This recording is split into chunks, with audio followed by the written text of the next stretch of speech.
What's up, people of the Shroud? Welcome back. Last week was pretty cool. We talked about 90s surfboards. Pretty fun. I like watching a lot of 90s surfing, so I felt like it was very applicable.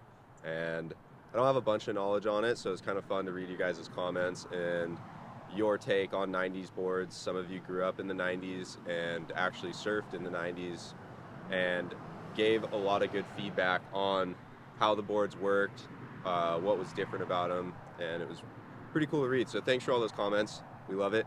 But this week we're going to talk to you guys a little bit about tails. Now I'm not talking about chasing tail, I'm talking about surfboard tail. So there's all sorts of different tail shapes that are out there. Swallow tails, pin tails, round tails, thumb tails, squash tails, freaking thick tail. I don't know. There's all kinds of tail. You know, it depends on what kind of tail you want. Do you want a plump tail or do you want a skinny thin tail? So this week I got you a double wing swallowtail. One wing, two wing, and then the tip of the swallowtail. Swallowtail is this, how it goes in back here. And basically these are pivot points. When you're coming off of a turn, the changing in the curve of the tail is going to give you a spot to pivot off of and hopefully give you a little bit more turning ability. And also, I like to think of it as a little bit of extra foam that goes into the water that gives you more drive, is the best way I can look at it. I also brought you guys, I ordered it as a pintail, but it came out kind of as a rounded pin. It's narrower over in this area, so it's closer to a pin, but it has a little extra foam in this curvy part of the tail right here. So this is a round tail example. A squash tail would be, you know, cut off about here and a bit more flat out this back part with a curve on the edge here. So they call that a squash.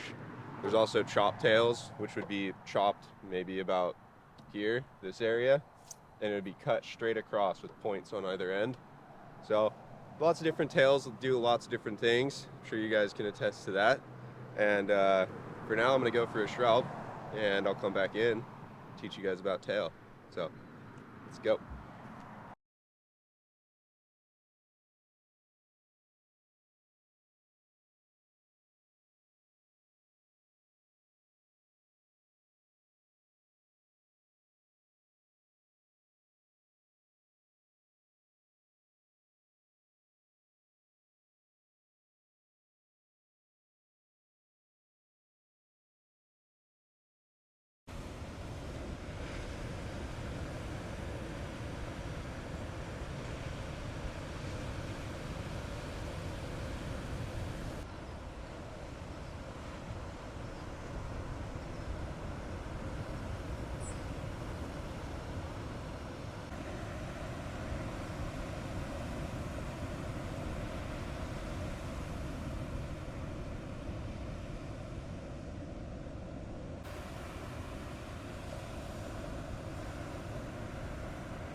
Welcome back, people of the Shroud.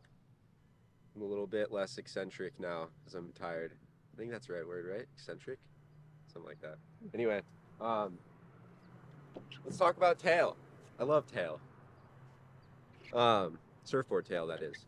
And, okay, the only difference between these two boards that I surfed today, one is the Alley Rat from Timmy Patterson, and one is the Nat Archibald Built for Speed model from Timmy Patterson as well.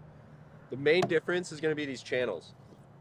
They do a lot to a surfboard, you know. They make more drive, they make it turn a lot less, actually, and it kind of needs a more powerful wave for it to work.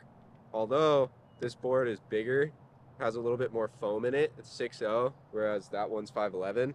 So I thought it would counterbalance it a little bit. Also, having the swallowtail gives it a lot more release because there's more foam in the back part of the surfboard. So there's going to be a lot more float.